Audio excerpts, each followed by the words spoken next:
దాదాపు నెల రోజులుగా జాడ తెలియని 2.5 ఏళ్ల చిన్నారి జ్ఞానేశ్వరి మిస్సింగ్ కేసుపై డీఎస్పీ తిలక్ కీలక ప్రకటన చేశారు. ఆ చిన్నారిని ఎవరైనా ఎత్తుకెళ్లి ఉంటే తమకు అప్పగించాలని, వారిపై కేసు నమోదు చేయబోమని హామీ ఇచ్చారు. ఆ చిన్నారి జాడ చెప్పినా తామే వెళ్లి చిన్నారిని తీసుకొస్తామని చెప్పారు. చిన్నారిని ఆమె తల్లి వద్దకు చేర్చటమే తమ లక్ష్యమన్నారు. అడవి అంతా గాలించినా జ్ఞానేశ్వరి జాడ కనిపించలేదని, ఈ కేసును కిడ్నాప్ కోణంలోనే దర్యాప్తు చేస్తున్నామని చెప్పారు. కిడ్నాప్ చేసిన వ్యక్తులు ఫోన్ వాడటం లేదన్న అనుమానాన్ని కూడా వ్యక్తం చేశారు.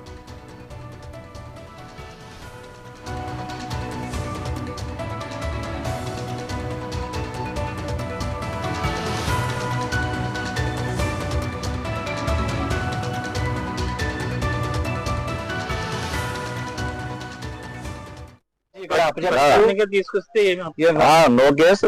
వాళ్ళు మాకు ఆచూకీ చెప్పినా మేము వెళ్ళి తెచ్చుకుంటాం. ఎందుకంటే ఆ బిడ్డని మనం క్షేమంగా తల్లిదండ్రులు చేరడమే మన మెయిన్. మీరైనా మీవైనా కలిసి మనం చేసేది అది. ఇప్పుడు వాడు భయపడిపోయి ఇన్ని రోజులు తర్వాత మనం ఇస్తే ఏదైనా కేసు పెడతారేమో అన్న భయం కూడా ఇప్పుడు అలాంటిదేమో అవసరం లేదు.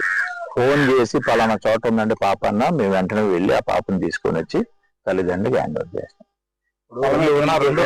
కేసేం లేదు. రెండు ప్రాబిలిటీస్ లో యానిమల్ క్యాచ్ అయితే మనకి రిమైన్స్ ఉండాలి. లేదు ఎవరైనా పట్టుకుపోయి ఉంటే ఇంత నెట్వర్క్ నుంచి తప్పించుకునే అవకాశం అయితే లేదు. ఫుటేజ్ నుంచి, టవర్ డంపుల నుంచి తప్పించుకునే అవకాశం లేదు. ఎప్పుడు అవకాశం ఉంటుందంటే అతను ఏ సెల్ ఫోన్ వాడి ఉండాలి.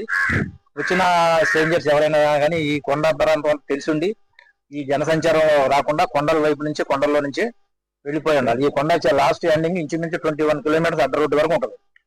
కొండలో నుంచి పట్టుకుపోయి ఉండాలి.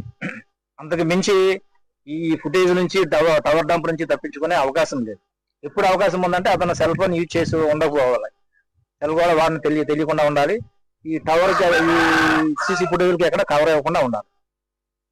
కాబట్టి మనం అది జరిగిందా ఇది జరిగిందా అన్నది మనకి ఇంతవరకు కంక్లూజన్ రాలేదు. కాబట్టి ఈ రెండు యాంగిల్స్ లో ఇంకా మనం వెరిఫికేషన్ జరుగుతూనే ఉంది. పాప ట్రేస్ అయ్యే వరకు జరుగుతుంది.